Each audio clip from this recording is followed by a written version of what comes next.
In plain view, over and over. Speed up to is far from over. In plain view, over and over. Join me to game is not over.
Hey everyone, it's great to be back at GDC.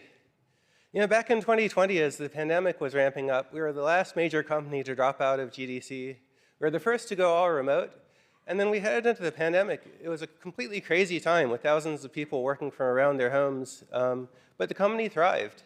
And so I'd like to go through some of the things that we've done since the last GDC. First of all, we launched Project Liberty, Epic's challenge to the App Store monopolies. Yeah, we're in front of the Ninth Circuit Court. Europe has passed some major new legislation, and the fight goes on for the freedom of all developers. Mediatonic joined Epic, launched Fall Guys for free, and brought in 60 million new players. Bandcamp, the indie music site, joined Epic. Bandcamp helps indie musicians reach fans online today, and we're going to build metaverse opportunities for all musicians in the future.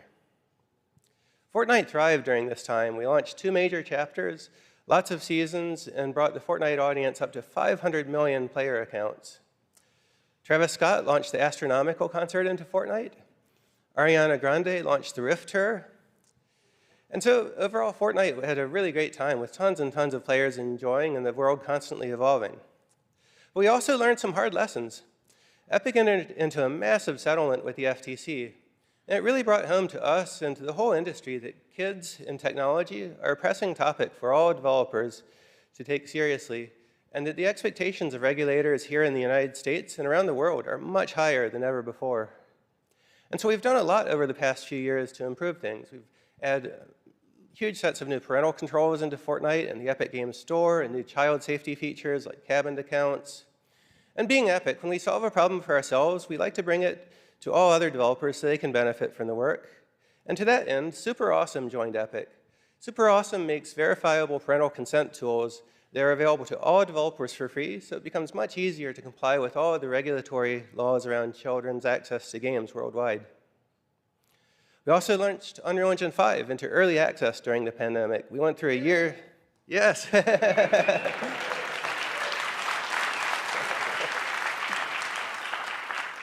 Went through a year of early access, followed by release. We updated Fortnite to Unreal Engine 5, and then we spent a whole year visually upgrading Fortnite to the latest capabilities of Unreal Engine 5, which we launched late last year, and we'll be showing later in this show. Epic Games Store also thrived. The player base has grown massively during this time to over 230 million players on PC. We've paid out more than $1 billion to all developers. And we've also just very recently launched self-publishing, so it's easier than ever before to launch your game to all customers in the PC market with really straightforward tools and earn 88% of all revenue. But that's a summary of the past, and this State of Unreal is about the future. So I'd like to invite Nick Penwarden to come up and talk about Unreal Engine 5.2. Thanks. All right. Thank you, Tim. Thanks, Tim. And hi, everyone. I'm excited to get to show you some of the new experimental features we've been working on for Unreal Engine 5.2. Let's take a look.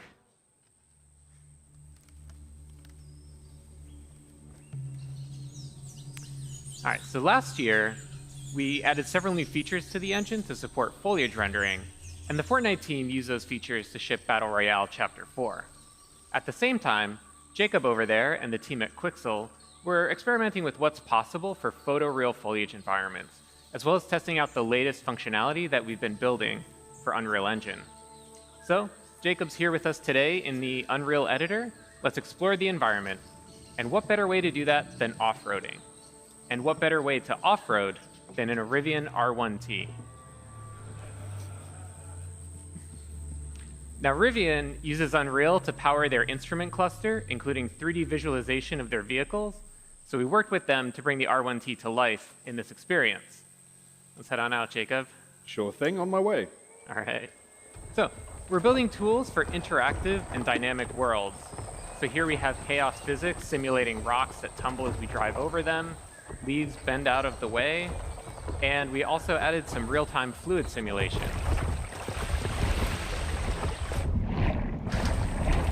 We worked with the team at Rivian to set up Unreal's Chaos vehicle model to simulate the suspension of the truck and how the electric motors drive each individual wheel. Chaos also simulates how the tires compress and deform, and Meta Sounds enabled the team to precisely resynthesize the sounds of the electric motors and mix them with the ambisonics of the jungle.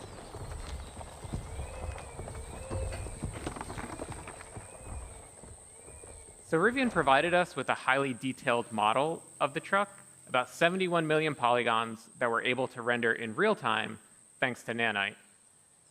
Now, the Rivian not only looks incredibly realistic because of Lumen and Nanite, but also its materials. And today, we're introducing Substrate, our new material framework.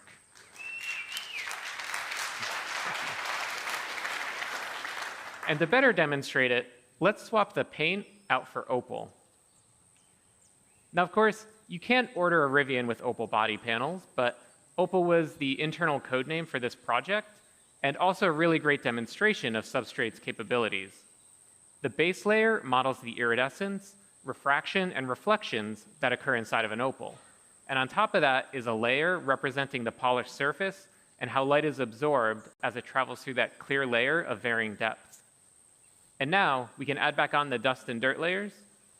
And notice how the reflection changes when interacting with the dust layer, and that there are no artifacts along the transition from dirt to dust to opal. So Substrate is more expressive, enabling artists to create materials like this with different shading models and compose and layer those materials as they see fit. All right, let's head on out, Jacob. On my way. All right. In terms of performance, Substrate materials that are similar to the current Unreal Engine shading model cost about the same. But now, artists have the freedom to author more complex materials for extremely detailed use cases, like in cinematics and in film. So we're going to drive under this fallen tree here, and everything that you've seen up to this point was painstakingly hand-built by the environment team at Quixel. Everything since that fallen tree has been built using our brand new experimental suite of procedural content generation tools, entirely in engine that are flexible, deterministic, and artist-driven. Our guiding principle in building these systems was to empower artists to make tools for artists. So Jacob's going to go ahead and add a procedural assembly to the world. And the cool thing is that it communicates. Thank you. Yeah. Pretty cool. And the cool thing is that it communicates with other nearby procedural elements in the scene, like the creek bed. So let's say a designer comes by, wants to direct the player to drive to the left. Jacob can simply move the assembly to the right, and everything updates to accommodate that change. Game design is iterative, so let's say the designer comes back, wants to give the player the choice of going left or right again. Jacob can simply move the assembly back over. Now, the artist who created this assembly also added some additional handles that Jacob can use to art direct where rock slides occur. Allows him to customize the piece a little bit more, make it a little easier for the Rivian to drive by. So we started by handcrafting that original part of the level to set the visuals and art direction for the entire piece, and then built out procedural tools that allowed the team to create a much larger play space much more quickly. Now let's see how we can use these procedural tools to make larger sweeping changes to the environment. So Jacob, let's start by removing some of the trees in this area. Absolutely, that's easy enough actually. All right, a little too much. Let's add some trees back in. Okay. And let's also add in some cliff formations, give it a little bit more variability. So the procedural systems are all deterministic. As Jacob is experimenting with different sets of input parameters, once he finds a set that he likes, he can always go back to it and get out exactly the same results. And the procedural systems aren't just placing trees and rocks, but also fog cards, bugs, birds, everything that's needed to bring this environment to life. And everything that you've seen here works at scale. This environment is 4 kilometers by 4 kilometers. If we hide all of the procedural elements, we can see that original hand-built area about 200 meters by 200 meters. We believe that there will always be the need for hand-building environments, so we designed these procedural systems to be tools for artists that work in concert with hand-built content. Both Substrate and the new procedural tools will be available in experimental form in 5.2. And everything you've seen here is running in the Unreal Editor in real time on a developer machine with an Intel 13900K CPU and NVIDIA RTX 4090 GPU. So Jacob, thanks for being here and helping us out today. Thank you very much, Nick, for having me. It's been a pleasure.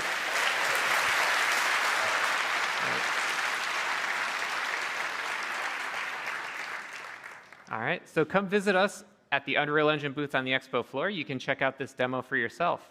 And this afternoon, here in the YBCA, we'll have a tech talk diving into the details behind this demo. In addition, the Preview 1 build of Unreal Engine 5.2 is available now. So you can test out all of the experimental new features we showed today, as well as numerous other improvements. Head over to the Epic Games Store to download the binary build and also get the full source code from the Unreal Engine repository on GitHub. Now, I found that we make the best technology for developers when we use it ourselves, when we really put the engine through its paces, both through tech demos like this one, as well as full game productions. So to talk about how the Fortnite team used the latest Unreal Engine 5 capabilities to ship Battle Royale Chapter 4, please help me welcome John Loff.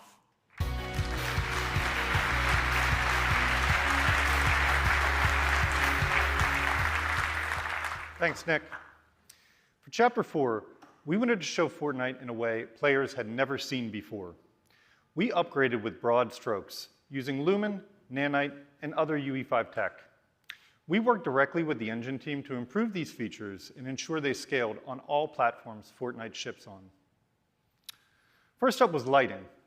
Now, our options in the past to improve lighting have been somewhat limited because Fortnite is a really dynamic game. Big lighting just doesn't work because the moment a player destroys a wall, light maps are invalidated. So we were really excited to give Lumen a shot. It updates global illumination in real time as the environment changes. Early in Chapter 4 development, we captured a video of Lumen enabled in a Fortnite test build. And the player in the video destroyed a wall, and light just came flooding into the room. And honestly, it was pretty stunning. It brought new life to the environment, and the realistic bounce light worked great with Fortnite's vibrant style. While initial results were exciting, nothing is that easy in game dev. And as we discovered, real-world lighting can create real-world problems. Playtests revealed areas of the map, like attics and basements, that had no windows and were just too dark for gameplay. And it was also the first time we were using auto exposure, and it was causing bloomed-out areas when players were in dark interiors looking outside. We solved these issues using UE5 features like local exposure and some art-directable controls within Lumen that enabled us to provide a final image much better for gameplay. While the art team refined content, the engine team provided some new scalability options so that we could run Lumen on next-gen consoles at 60 frames per second. In addition to lighting, Nanite opened the door for us to add an incredible amount of detail to the Fortnite island. It was introduced in UE5 as a virtualized geometry system that supports extreme mesh complexity. So we spent some time experimenting, looking for a good balance between stylized art direction and detail, so we could increase visual quality, but still maintain Fortnite's iconic style. Now that artists weren't limited by triangle counts, we scaled our content pipelines to support Nanite on high-end hardware. Tech artists modeled new vegetation assets, and the art team created some high-detailed props and some amazing hero assets. But this still left us with a large building library that needed a visual upgrade. We resolved this using an offline process that took displacement maps from our materials and created high-resolution nanite meshes. It was really cool to see these classic Fortnite materials like brick, stone, and wood get a high-resolution facelift and pop off their surfaces. Now, past Nanite demos have relied on static hard surface environments, but Fortnite's an animated world. Trees blow in the wind, and buildings wobble when hit. So we worked with the Nanite team, and they extended the material pipeline to include masked and animated materials on Nanite geometry. The island in Fortnite is constantly evolving, with major changes each season and complete reboots when chapters launch. So it's essential that we evolve our workflows too. During Chapter 4 development, we started utilizing 2 new UE5 features that changed how we build levels: World Partition and One File Per Actor. World Partition automates the level streaming, and it allowed us to work in one large level. We use level instance actors to group content logically, like a building and all of its props. One File Per Actor ensured our large dev team could work in this space without source control conflicts. Now, these features hadn't yet been put to their paces by a large dev team, so there were some early bumps in the road. But our LDs were in daily communication with the engine team, and we saw consistent improvements. Not long into production, we were developing Fortnite in a much more collaborative environment. Our goal for Chapter 4 was to deliver an awesome experience to our players. But we also hope by using and improving the engine's newest features, we've improved your experience as well. Now, with a look at the amazing work developers are already doing in UE5, please welcome Dana Cowley.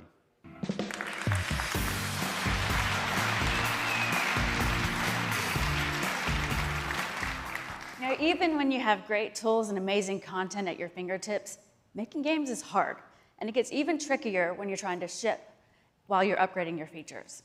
Now, we put a lot of effort into making sure that the transition from UE4 to UE5 was as smooth as possible, and you've proven that it worked. And we've been impressed with all of the teams who have made the jump over so quickly. You know, many of you moved your games over right in the middle of development, and quite a few of you have left internal tech in favor of UE5.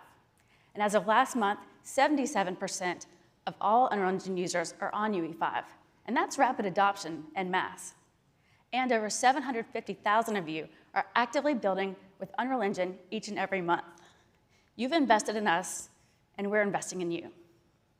And beyond games, you're telling amazing stories across live action and animated entertainment. And to date, more than 550 television and film projects have been made with Unreal Engine in production. Now, these are some of the leading studios using UE5 today. This represents a brain trust of talented game developers from all over the world, and it's getting bigger every day. You have validated that we're on the right path, and we're blown away by how you've embraced the tools and shown us what's possible. And now, you're about to hear from several talented teams who are bringing their awesome games to PC, console, and mobile.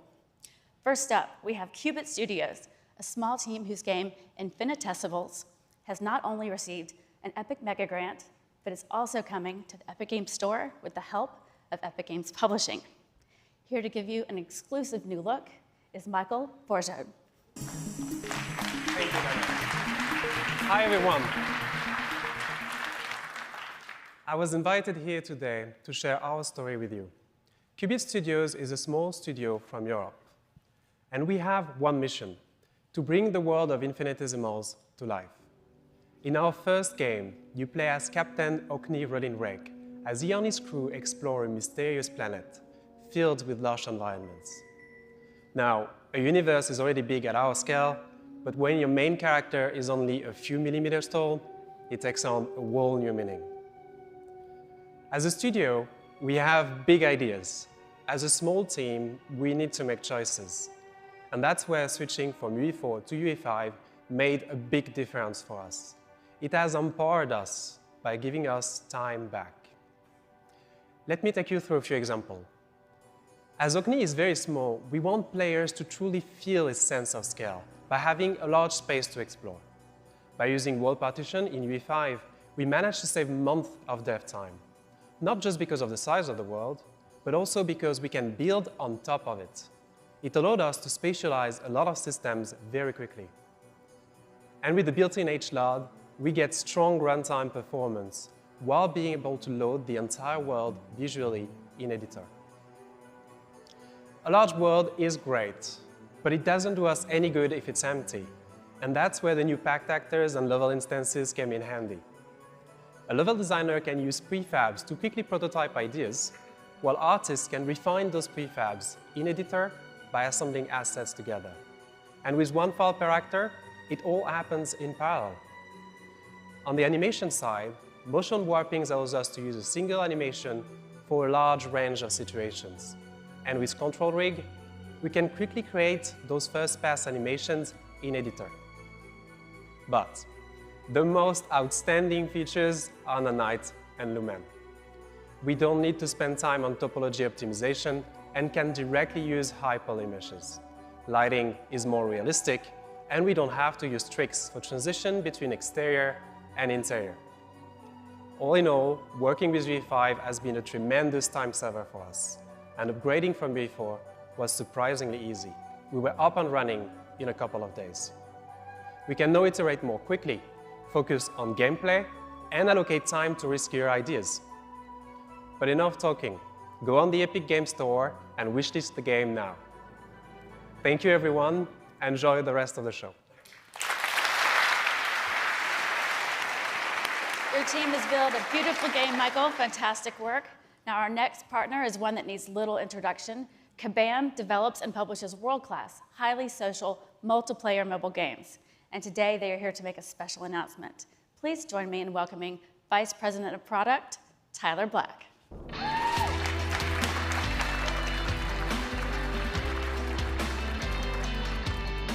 Thank you, Dana, for that kind introduction. Hi, everyone. At Kabam, we've worked with the world's biggest brands and created our own stories to bring some of the most successful mobile games to players. Today, we're proud to announce a new project, one that ushers in a whole new era for Kabam.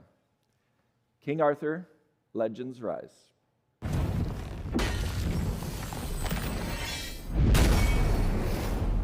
It's a new cross-platform squad RPG set in a stunning reimagined Arthurian world. When we began this ambitious project, we knew that Unreal Engine was the only solution that had the tools to bring incredible visuals to both mobile and PC at launch. So here's how we put those tools to use. King Arthur: Legends Rise allows players to explore campaign stages and interact with their environment using a variety of animations. If we were to use traditional animation techniques, the number of assets that we would need would be massive. Thanks to Unreal's advanced animation technology like IK rig retargeting, motion warping, and property access, we can create high-quality, detailed, and attractive animations with relatively few resources. But that isn't the only way that we're using Unreal Engine 5's tools to deepen the player experience. We're also making use of dynamic weather to affect character strengths and other stats and keep the battle gameplay fresh and immersive. That's all from us today. We can't wait to share more with you about King Arthur: Legends Rise in the coming months. So check out our website, playkingarthur.com, and sign up to stay up to date on our newest game. Thanks, Tyler. Now, the next developer coming to the stage was founded a few years ago, and they're already making a big name for themselves. Hexworks is a CI game studio, and they are capturing the imaginations of fans of dark fantasy with their new action RPG, Lords of the Fallen. Creative director Cesar Vitosu is here to give you an exclusive look at how they're using UE5 to build one of this year's most highly anticipated games. Thank you, Dana. Thank you, Dana, for the introduction and handling my name so graciously. Hello, everyone. I am very excited to be here and represent Hexworks, our incredibly talented multinational team behind Lords of the Fallen, our upcoming dark fantasy action RPG. And today we'll be sharing how Unreal Engine 5 has helped bring our highly ambitious and decidedly grim vision to life. Please enjoy. Welcome to the Lords of the Fallen Technical Showcase. Here at Hexworks, our goal has always been to create the most immersive game experience possible. Today, we're journeying to Skyrest Bridge, one of the game's early locations, to demonstrate just some of the impressive ways Unreal Engine 5's state-of-the-art technologies have helped us deliver on this ambitious vision for our upcoming action RPG. We want players to feel fully immersed in our world by playing as their own unique virtual persona. To achieve this, we have used a combination of technologies, including 3D scans of real people and UE5's own character customization tech. Players can create unique faces and bodies by dynamically morphing between a huge range of shapes before finessing the finer details. Our extensive selection of armor sets seamlessly adapt to whatever shape the player chooses. It's really important to us that we represent as wide a proportion of our audience as possible. Being able to customize your hero in Lords of the Fallen is only the beginning. Each and every one of our characters is incredibly detailed, using high-resolution textures. Get up close to any surface in the game, like this tunic for example, and detailed texturing provides incredible levels of micro-detail. How these objects move and behave is also crucial for player immersion. UE5's Chaos Physics engine facilitates advanced simulations for clothes, chains, hair, belts, and a whole lot more. This helps to substantially enhance the secondary motion in all our characters, making their movements look much more lifelike. The lighting in Lords of the Fallen takes full advantage of Unreal's brand new Lumen GI. We've been able to light our complex environments in real time, meaning we can immediately see the effect of a light bounce, for example, without waiting for the traditional slow baking processes. Watch how the lighting reacts as we move our light source around this environment. Global illumination like this can be quite demanding on processing, so we also make use of emissive shapes to add additional details to the lighting of any space. We can then fine-tune these light bounces on our nanite meshes, providing our world with impressive levels of detail and minimal impact on performance. Perhaps the most important element of Lords of the Fallen is the ability to travel between two worlds: the realm of the living, Axiom, and the realm of the dead, Umbral. We've created our own custom toolset within UE5 that allows us to intricately craft these two environments side by side and seamlessly swap between them. This means our artists and designers can ensure these worlds feel intrinsically linked, like two sides of the same coin, even if one side is decidedly more horrific than the other. On behalf of Hexworks, thanks for watching today's brief tech presentation. The twin realms of Umbral and Axiom await fearless adventurers later this year when Lords of the Fallen launches on PC and current-gen consoles.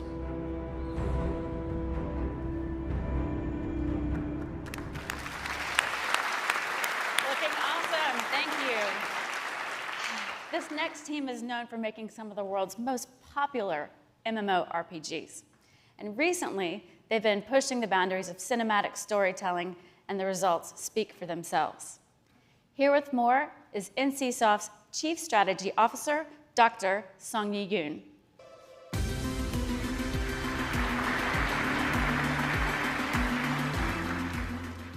Thank you so much for the introduction, Dana. Good morning, everyone. I'm excited to share our latest production, Project M, with you today. As you may know, NCSoft is recognized as one of the best MMORPG developers thanks to our blockbuster franchises like Lineage and Guild Wars. However, we're not content with this achievement. We're always pushing for boundaries and exploring new technologies. So let me introduce Project M to you.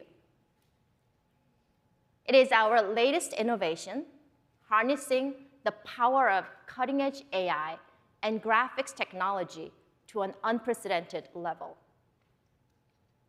With the help of Unreal Engine, we have achieved our vision for Project M with seamlessly integrating our foundational AI technology, resulting in breathtaking detail.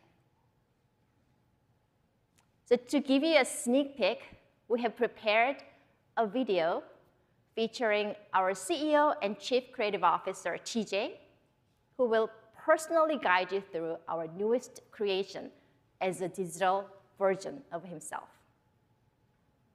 Thank you so much for your attention, and I hope you enjoy Project M.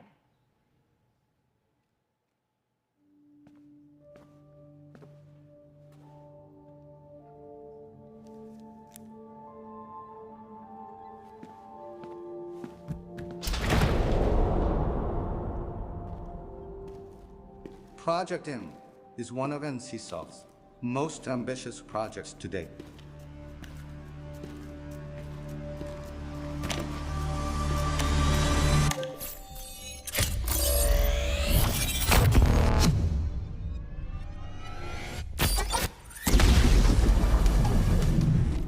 What would it mean to you if the world was comprised of informational particles instead of physical particles?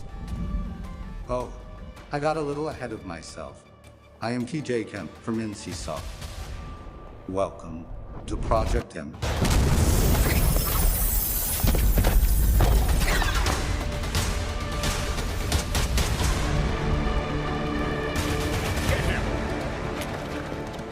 How would the fabric of simulated reality change our perceived world if we could tamper with the arrangement of those particles?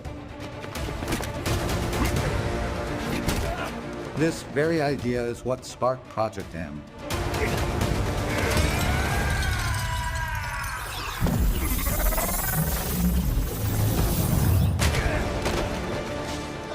The informational particles that shape Project M's world can transform reality based on your choices.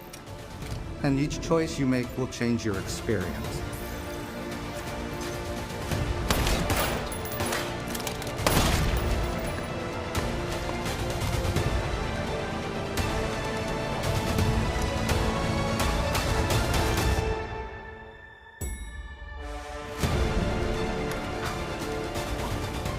The information that exists in the present reality determines how the world will unfold.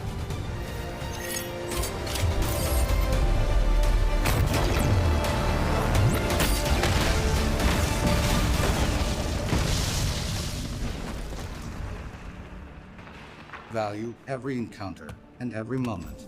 These will be essential in the world of Project M. This is where our journey ends for now. I look forward to seeing you all again soon.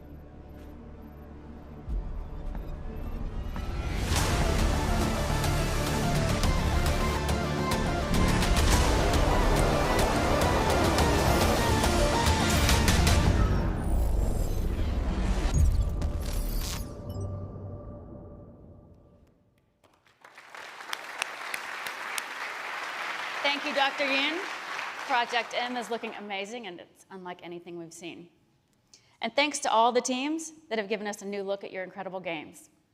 Like we just saw, the worlds you're building feature awesome-looking characters with loads of detail and authenticity.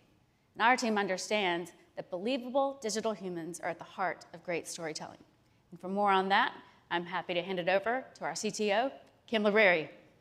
Thanks, Dana. Thank you. Some incredible games, sir. Hey, everybody.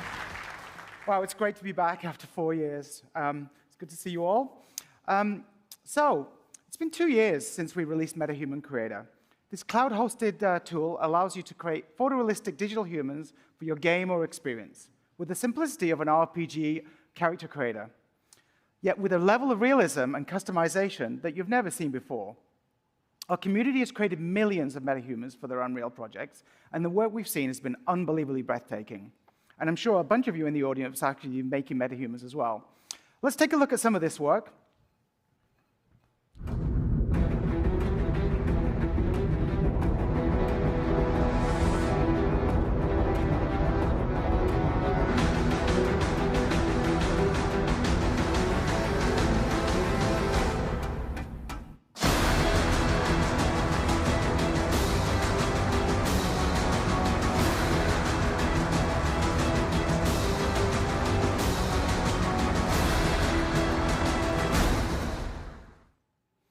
Amazing. You know, there isn't a day that, thank you. So there isn't a day that goes by that we don't see some post on LinkedIn or Facebook or wherever showing us amazing usage of metahumans. And I think it's been a really big game changer for anybody trying to tell a story in their game or their experience. But today we want to take things to the next level. So I'm going to actually introduce two of my most favorite friends to the stage. Our head of digital human technology, Vladimir Masilovich, and the actress best known as Senua from Ninja Theory's fantastic Hellblade series, Melina Jurgens.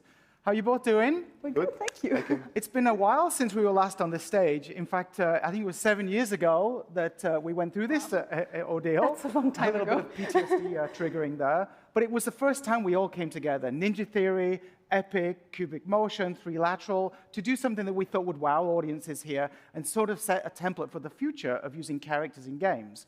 So anyway, I think we're in a pretty amazing place right now with the industry, but we do want to take things to the next level.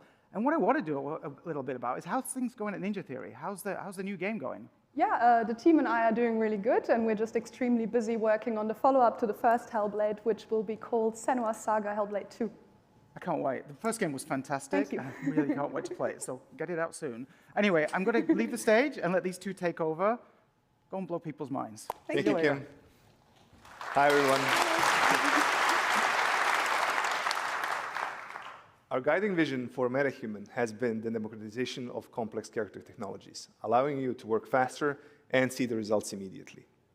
A character is only truly believable if its motion fidelity matches its visual fidelity, but animating at this level is a hard task for even the most skilled studios. Some of our best work leveraged 4D capture, but this took specialized hardware and weeks or even months of processing time. While Metahuman Creator gave you the ability to generate high-quality characters, animating them still wasn't as easy. This is why I'm very excited to announce a new capability to the Metahuman product, Metahuman Animator. Metahuman Animator contains the essence of our 4D pipeline, but optimized to run on a single machine.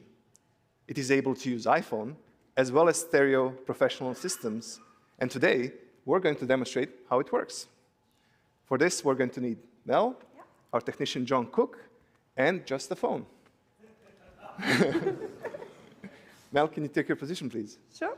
Yeah. Let me know when you're ready. Okay. Okay, and action. I need performance capture to work like a mirror. I need it to capture whether I'm acting scared or angry. And sometimes, all I need is a look. Cut. Thanks, Mel, that was great. Yeah, you're welcome. Okay. Our technician, John, is currently pulling Mel's performance from the phone onto his machine, where everything will be processed locally.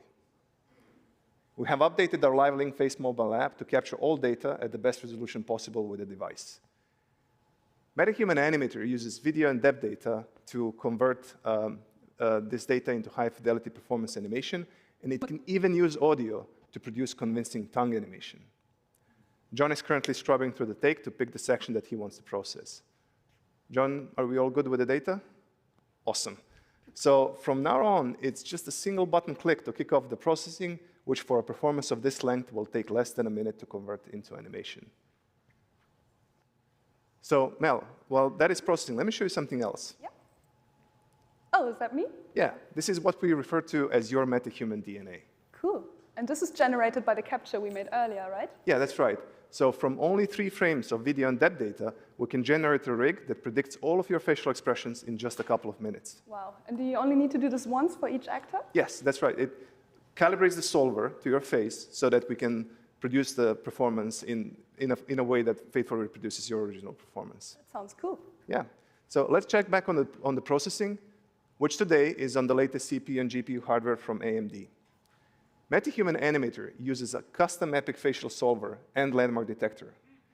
We can interactively look at the animation while it's being solved and compare it to your original performance. So it looks like it's almost finished. After this, it's going to do one more pass to make the curves more stable, which is really quick. And from here on, we just need to export the animation. This takes only a few seconds. And then John needs to drop it in the level and add the audio so that we can see the result.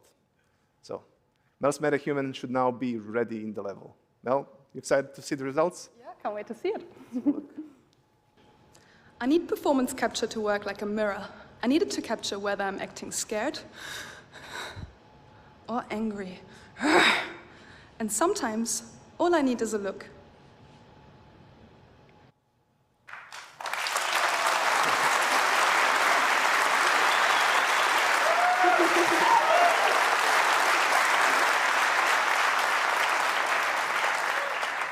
Thank you all. So, Mel, what do you think? I think it's incredible because it usually takes months between performance capture and getting any results back, so this is blowing my mind. And all of this is solved directly onto animator-friendly controls. In this case, we are using a bespoke 4D rig, which we created together with Ninja Theory for Hellblade 2, but it's also ready to use on any Metahuman or any other rig that follows our new Metahuman standard. Let's have a look at that. I need performance capture to work like a mirror. I need it to capture whether I'm acting scared or angry. And sometimes, all I need is a look. So the scene take works even on stylized characters.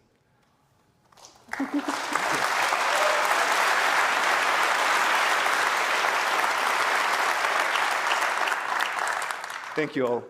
These technologies are completely redefining our creative process, as they will redefine yours when we release Metahuman Animator to everyone in just a couple of months.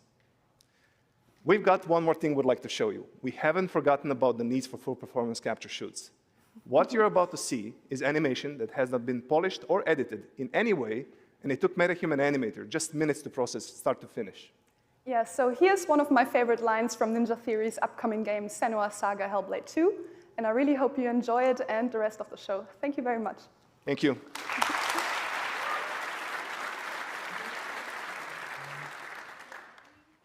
Sign, perf, cut, take 13.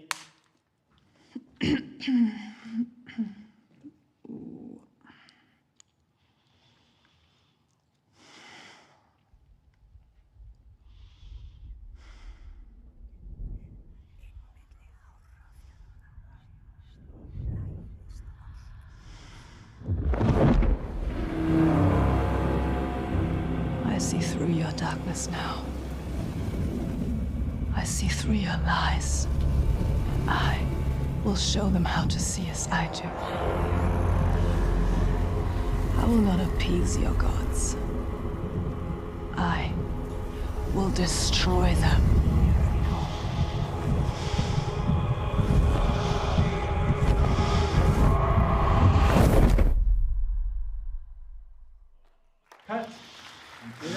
Good? You like it?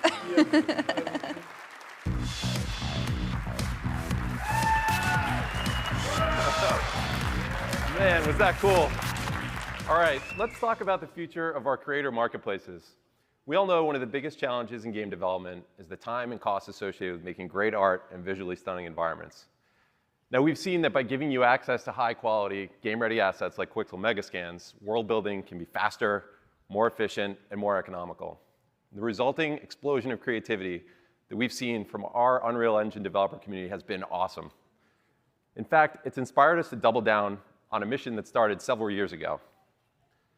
Since the launch of Unreal Engine Marketplace in 2014, we've been working to aggregate and organize all the world's best digital assets for you to use in your work. In 2018, we joined forces with Quixel, whose Megascans have now been downloaded over 40 million times. In 2021, ArtStation became part of the Epic family, and we welcomed a community of the world's best digital artists who've since uploaded nearly 12 million projects to the site. Later that same year, Sketchfab joined Epic and now has more than 10 million registered users who are using the platform to discover, share, and manage 3D models on the web. Now, each of these businesses has their own unique superpowers. Incredible content, of course, vibrant communities, and killer capabilities. We're now working to bring all this together into a unified offering. Let's take a look.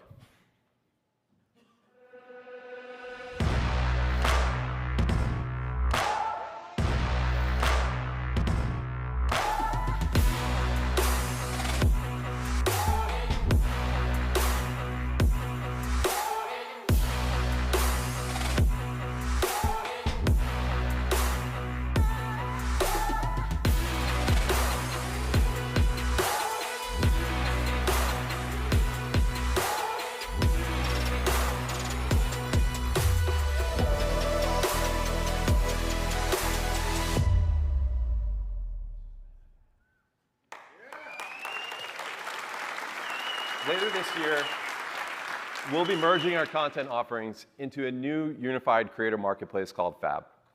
Built on the strong foundation of Sketchfab.com, we're going to drop the sketch and go all in on Fab. Fab will be an open marketplace serving the entire digital content creation industry. That means we're going to offer assets for all game engines, all digital content creation tools, and metaverse-inspired open worlds. So whether you're a studio making a blockbuster game or a movie, or you're a player building your first island in Fortnite, our goal is to bring you everything you need to build your world in one place. We'll have 3D models, materials, sound, plugins, animations, visual effects, and more. Fab will be the new home of Quixel Megascans, Metahumans, and other incredible epic content designed to push the limits of what's possible.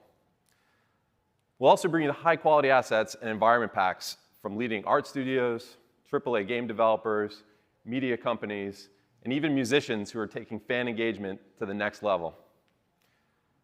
But our primary focus is on bringing you the best stuff out there from millions of independent artists who will benefit from the lowest fees in the industry, pocketing 88% of revenue from their sales so they can build real businesses and invest in making more great assets for you to use.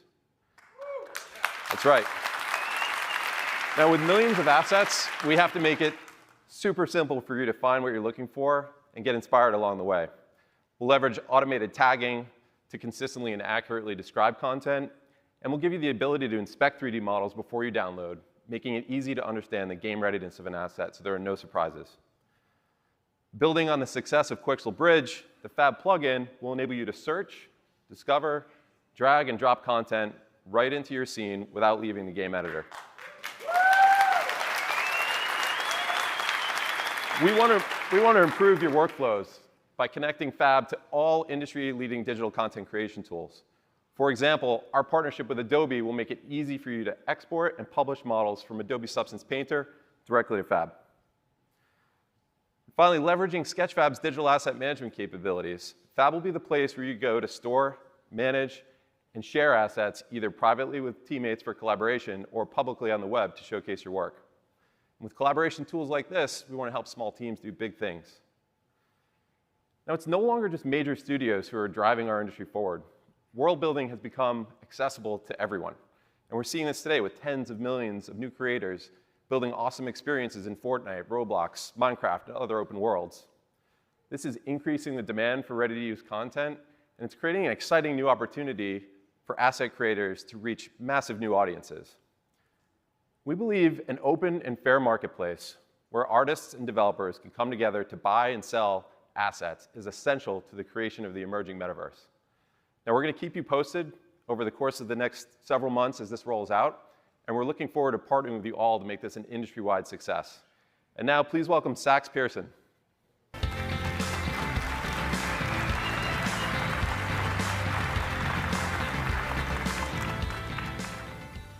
It's great to be here today. We've been working towards this moment for a very long time. This next segment is exactly why I'm here at Epic, to move the industry forward and help make developers successful. I'm here to introduce powerful new tools to existing Fortnite creators, powerful new opportunities for professional developers. Fortnite is becoming an ecosystem. That means new tools to design, develop, and publish games, and a new economy that rewards developers.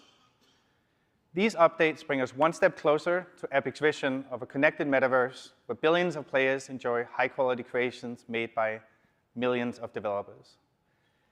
At the center of this all is Unreal Editor for Fortnite, available today in public beta on Epic Game Store.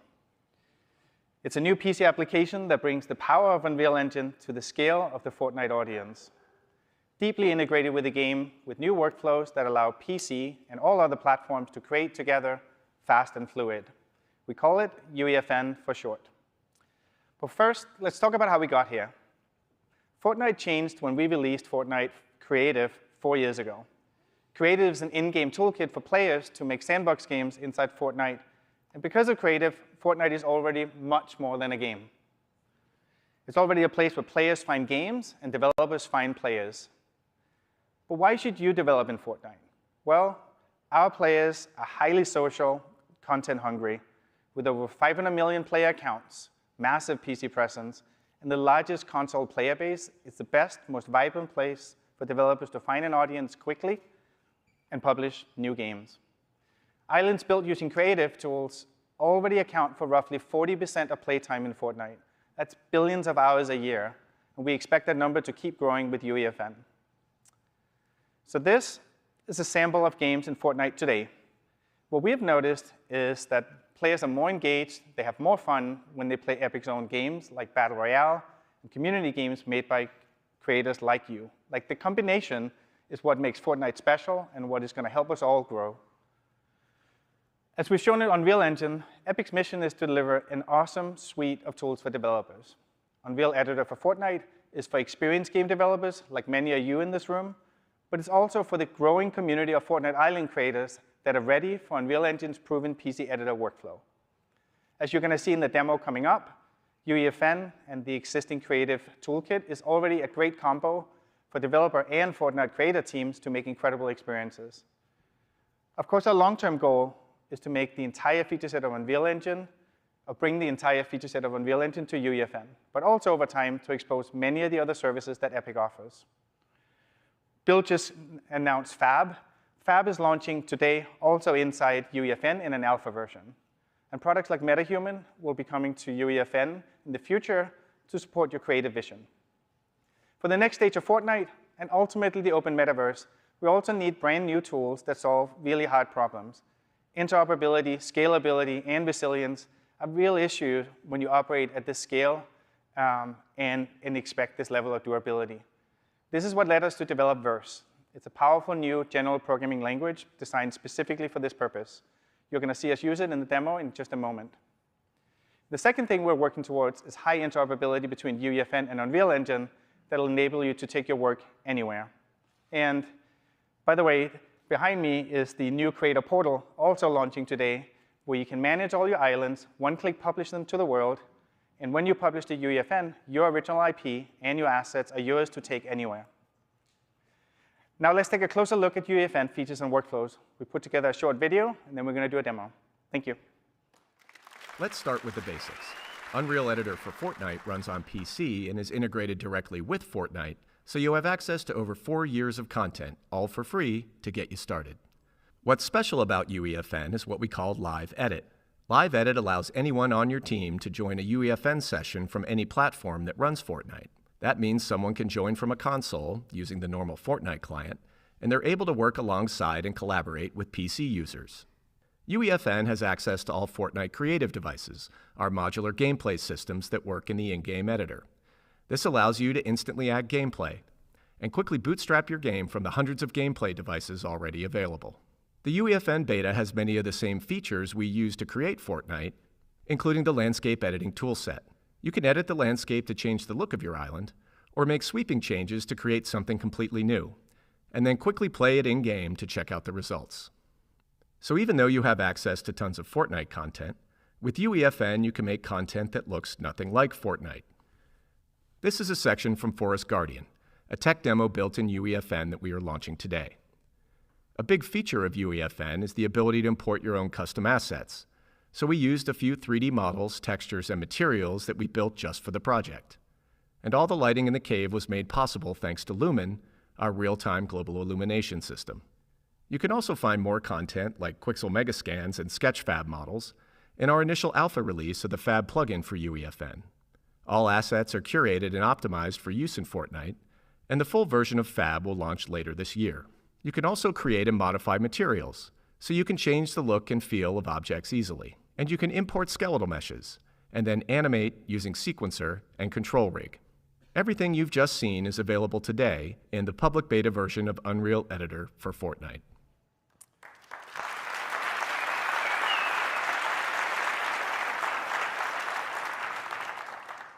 So it's a short video of just like the most condensed way we could show some of the more important workflows. But I think a much better way is to tempt fate, and let's do a live demo on PC running on Fortnite public servers right here on stage. Welcome Michael and Ray to the stage. Take it away.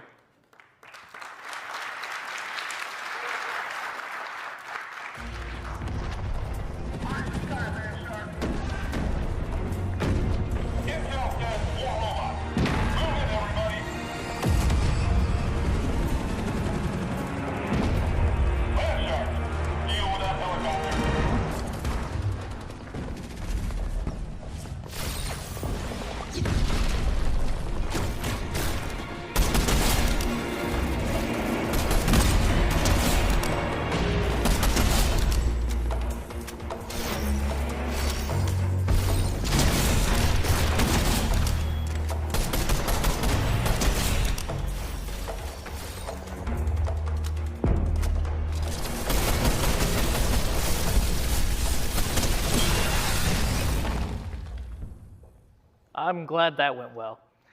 All right, hey folks, so let's talk about how all this was made. Michael here has the scene open in Unreal Editor so we can take a closer look.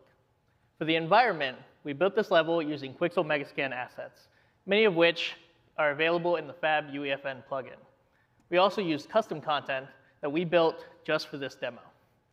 For the gameplay you just saw, we hand-placed enemies using a creative device called a guard spawner, which generates the aliens that you saw at specific locations. However, we wanted to do more and introduce dynamic play that goes beyond what the current creative devices can do. So to do this, we used our new programming language called Verse. So in this short section of code, every second, we grab the position of the player. And for each spawn location, we then calculate the distance to the player. And if it's within a certain threshold, we tell that guard to spawn into the level. So now we have gameplay that's more reactive to the player's actions. This is just a short example of using Verse, but for a deeper dive, check out the Verse Tech Talk later today. Now, Michael is going to show us how we put the intro cinematic together.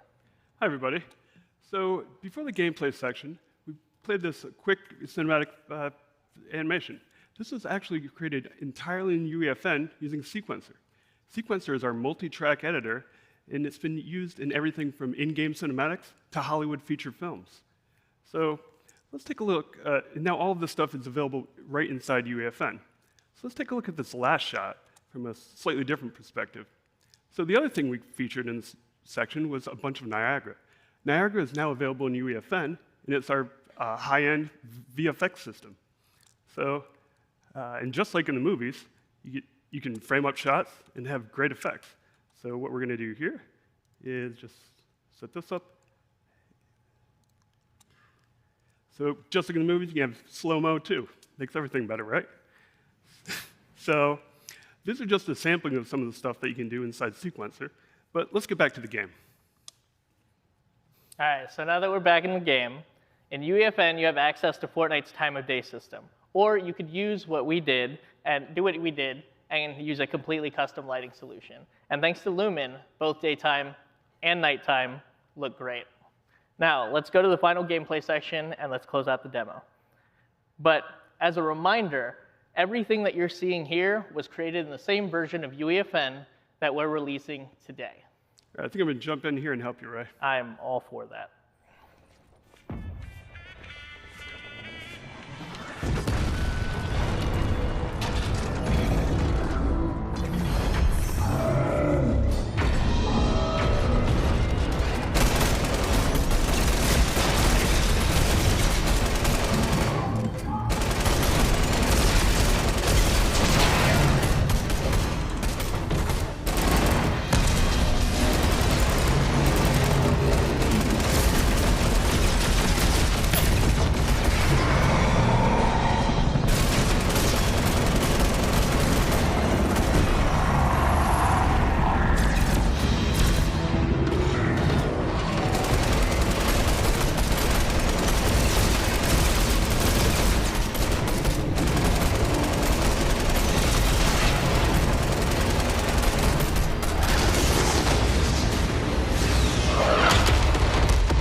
Thanks, Mike.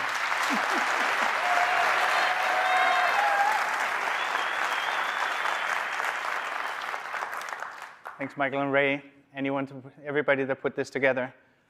The demo came about when we asked the special projects team inside Epic that came straight off the Matrix demo to, why don't you put UEFN through its paces? And one amazing fact about this demo is that it's less than 400 megs, it downloads and plays in less than a minute, and it plays on any platform that Fortnite runs on. Like, that is the promise of what UEFN is. So again, Unreal Editor Fortnite is available today in public beta in Epic Game Store. If you want an early glimpse of some other technical showcases that our internal teams made with UEFN and Verse, check out Deserted Domination, Forest Guardian, and The Space Inside. All three are available to play right now in Fortnite Discover. So we've talked about brand new tools and the Fortnite ecosystem. Now I want to talk about the next generation of Fortnite's economy that both Epic and creators will participate in. We call it Creator Economy 2.0. Here's how it works. The money in the economy comes from player spending in the item shop. Fortnite generates billions of dollars a year in revenue from player purchases. Fortnite players who have fun engaging in islands tend to spend more in the item shop. Creators who make popular islands are bringing real value to the Fortnite ecosystem, and we're going to share the resulting revenue with them. This is the engine powering a Creator Economy 2.0. We believe this so strongly, we will distribute 40% of Fortnite's global net revenue to eligible creators who publish games in Fortnite, both independent developers and Epic. Anything we make, like Battle Royale, Zero Build, also participates in the pool shared with creators. This will be the primary way that Epic will pay for our own game development in Fortnite going forward. This is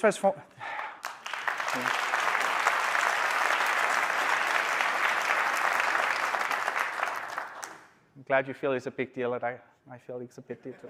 So, this is transformative and a big gut check for us too. We imagine thousands of third-party development teams building businesses and thriving with this model. Payments from the pool are based on performance of your island. We take into account data like island popularity, engagement, retention, attracting new players. And the benefit of this new approach is rooted in player fun and rewards everyone's creative work, both yours and Epic's. There's no need to design cunning monetization loops or extractive gating items. You make an island the players love. That is all you need to be part of the new economy. Creator Economy 2.0 is live right now. For eligible creators who are currently publishing, we are backdating the engagement payouts to the beginning of this month. And for more details and to sign up, go to create.fortnite.com.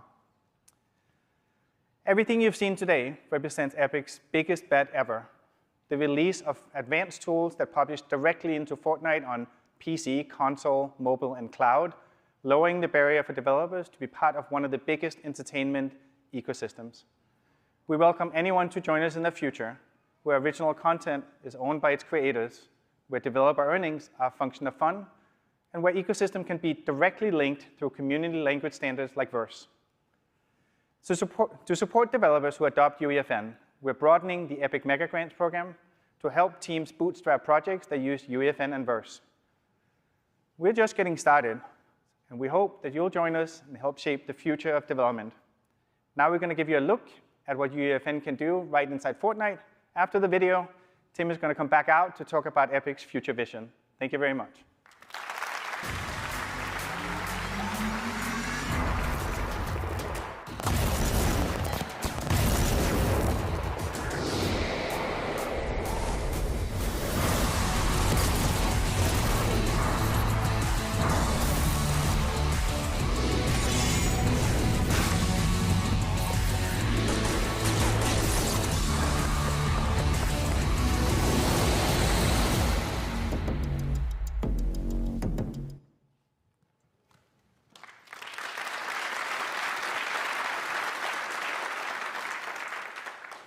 Thanks. We think this is going to be a really powerful combination, putting together Fortnite's 70 million monthly active users with the power of the Unreal Editor and a new creator economy to share the revenue with creators who create engaging experiences. And it's another milestone on the path to a new kind of entertainment medium, which science fiction literature calls the metaverse. Because there's a crazy amount of hype around this whole topic, I'd like to step back and take a long-term look at what we see here. And at the core of it is some very real growth, starting with Fortnite's 70 million monthly active users, Roblox's 250 million monthly active users, Minecraft's 100 million, and PUBG Mobile and Apex Legends, and numerous other metaverse-inspired games, is leading to an identifiable audience today of over 600 million active users in these virtual worlds. And it's on a growth trajectory that will put it at billions of users by the end of this decade. And so we can set aside the crazy hype cycle around NFTs and VR goggles. You know, these technologies may play a role in the future, but they are not required. This revolution is happening right now. And the core of it is something that every gamer already understands. It's you and your friends getting together online and going around as a group on voice chat, having a fun time, and social entertainment experiences. And some of these experiences are serious games like Battle Royale. Some of them are going to a concert and dancing, or chatting with friends and just having a good time. We see this as the next big change in gaming and in Epic's evolution as a company. You know, we started out back in 1991 making 2D games. We recognized the opportunity with 3D, so we built the first Unreal Engine and the first Unreal Tournament game. We evolved to make console games like Gears of War. Then we evolved to make online games like Paragon and Fortnite. But when Fortnite shipped first in 2017, it was just our game. But over time, we recognized the opportunity to bring it to a much wider audience. So we built Fortnite Creative Mode, and then the Unreal Editor for Fortnite coming out now. But we see the future of this medium primarily not about Epic's work, but about the work of independent creators. And we're building towards this open metaverse from two different directions. First of all, we're taking the Fortnite audience we have and enhancing the development capabilities with the new tools and this creator economy to support everybody's work. But we're also helping developers building standalone products evolve towards building metaverse experiences themselves. The Unreal Engine is a tool for this. The Epic Games Store is a distribution vehicle for it. Epic Online Services has taken Fortnite's and Epic's 700 million player accounts and 5 billion social connections and opened them up for free to all developers so they can plug into voice chat and participate in these social experiences in a very easy-to-use way. And all of these are on-ramps to the future metaverse. And we really think that over the next decade, today's separate apps and ecosystems are going to join together to form tomorrow's open metaverse. And you know, because the last couple of decades have been about walled gardens, walled gardens, walled gardens, let's back up and talk about how open systems have successfully come about in the past. You know, this last happened really big time back in the early 1980s and 1990s when the open internet was built. You know, back in those days, there were a bunch of closed networks at different companies and universities that couldn't talk to each other. And so the industry got together and defined open standards to connect these closed networks into one big open network. They connected email systems by putting the @ sign in email addresses so people on one service could communicate with people on other services. And then they began to define open standards like JavaScript and HTML for the open internet so that any user could participate. And the rule at that point was that any company could connect as an equal into the system just by following the open standards. Now let's talk about what this means for the open metaverse of the future. You know, we have the opportunity to take all of these different online ecosystems for gaming, like consoles and publishers, and connect them together into a single place where anybody can talk to anybody else.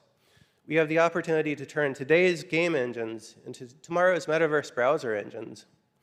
If you take a look at Unreal Engine and Unity and Godot, you have some very powerful 3D engines that have an increasingly common set of features and are increasingly adopting industry standards as ways of communicating with each other and with other tools. There's the GLTF content standards, there's Pixar's universal scene description format, and then there are a lot of new standards bodies that have formed to help to standardize the metaverse. There's Kronos Group, there's the Metaverse Standards Forum, there's the Academy Software Foundation and the Open 3D Foundation. And we have the opportunity for all developers to work together to define the future of this thing. And there's also the opportunity to connect the economies of these different ecosystems. You know, what a user would really like is to be able to buy a cool-looking outfit in one place and take it everywhere they go. And as we were designing this new Fortnite creator economy, one of the things we were constantly thinking about is how this could, in the future, be connected into an open metaverse economy. And there's no reason that the core model there, in which revenue from item shops are shared with creators of experience based on engagement, couldn't be turned into an economic model for the open metaverse at large, with economic peering overseen by governance groups to make this work in a safe way for all players. And this gets us to a really key question here, and that is, who is going to build the metaverse in the future? And we believe the answer has to be all of us together. It has to be a combination of indie game developers together with AA and AAA game developers, and Fortnite creators and Minecraft creators and Roblox creators, each bringing their best specialized knowledge to the new world. And brands like Disney and Ferrari and Ralph Lauren, who have already experienced the metaverse through crossovers with Fortnite, we think that this is just the very beginning of a very long-term opportunity for all of these companies to have a much larger presence in the digital world, in which it becomes a major and first-class business line for all of them. future open metaverse will be about musicians and music labels and film and television studios who are using virtual production today to build world-class photorealistic content, being able to bring it and launch it playably in the metaverse, timed together with their film and television experiences in an endless stream of awesome entertainment content that's open to everybody to participate in. Now, Epic has a long history of supporting developers this way. We've built a lot of different services that are available to everybody to use. There's the Unreal Engine, there's Epic Online Services, which are open to all platforms and all stores. There's the Epic Games Store, which is open to software built on all engines using all different online services. And we believe the metaverse has to be open. It can't be another monopoly's walled garden. And Epic is all in on this. We went from the pandemic to the tech downturn, the crypto implosion, and now banks are failing. And it's a really crazy time again. But we're investing very heavily in the future with the belief that companies who invest now through these hard times are going to come out the strongest company in the future, the strongest companies in the future. Some of these investments we're making in Fortnite initially and then bringing the work to Unreal Engine. Some things we're building in Unreal Engine, taking to Fortnite. But the aim is to support everything that AAA game developers are doing today and more. And this project, to build this all out into an open system, is going to take most of the decade. And that is the journey from Unreal Engine 5 to Unreal Engine 6 that will happen over this time period. It is the same journey to the open metaverse. But there's no need to wait because we're doing it live. We're building all of these systems and deploying them as we build them right into Unreal Engine 5 openly with partners. So we hope you'll download this stuff, download Unreal Editor for Fortnite, download the Unreal Engine and get started, and come see some of our tech talks where you talk about this in way more technical detail. So thank you very much for your time.